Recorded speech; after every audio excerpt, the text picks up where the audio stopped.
বহুত নামত আকৌ ব্লাউজ চিলা ভিডিঅ' এটা লৈ আনিছোঁ দেই। এইটো আচলতে ফ্ৰণ্ট চাইডৰ যোনটো মানে কি ব্ৰা কাটিং, সেই ব্ৰা কাটিংটো আজি মই এনেকৈ কাটি লৈছোঁ।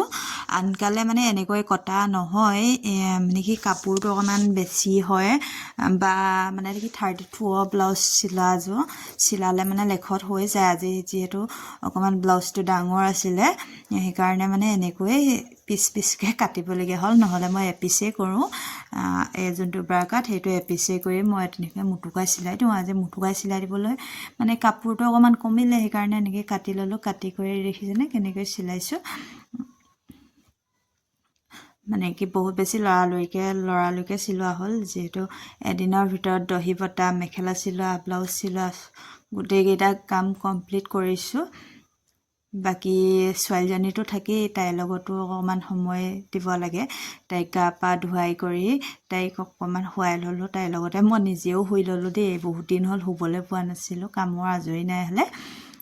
বিহু আগৰ পৰাই মানে কি বিহু পিঠা বনোৱা কৰা একেবাৰে আজৰি পোৱা নাছিলোঁ। তাৰপিছতে আহিলে সৰস্বতী পূজা কাপোৰ চিলোৱা। তাৰপিছতে আকৌ বা ঘৰত নাম আছিলে, নামলৈ বুলি এইবোৰ মিঠৈ পিঠা তেনেকৈ বনাবলৈ ৰেডি কৰা। বহুত বেছি কামৰ মানে আজৰি নাইকিয়া হৈ গৈছিল, নাম খাও পাৰ হৈ গ'ল। এতিয়া লাহেকৈ কাপোৰবিলাক যিমান কাপোৰ আছিলে সকলোৰে কাপোৰবোৰ চিলাই মেলি দি আজৰি হ'ম আৰু দেই। এইফালে দেখিছেনে চিলাই থাকোঁতে তলৰ লাইনিং কাপোৰটোকে আকৌ মুটুকাই চিলাই পাইছিলোঁ। আচলতে এইবোৰ কাম হাতৰ বিদ্যা থাকিব লাগে। হাতৰ বিদ্যা থাকিলে মৰণ নাই বুলি কয় যে, ময়ো তেনেকৈ হাতৰ বিদ্যা এটা যিহেতু আছিল বাবে এতিয়া নিজৰ খৰচ নিজে উলিয়াই থাকিব পাৰিছোঁ। যিমানেই নহওক মানে কি বেলেগতকৈ মোৰ দামবিলাক অকণমান কমতি দেই ব্লাউজত। বাকী আপোনালোকৰ ফালে কিমান জনাব।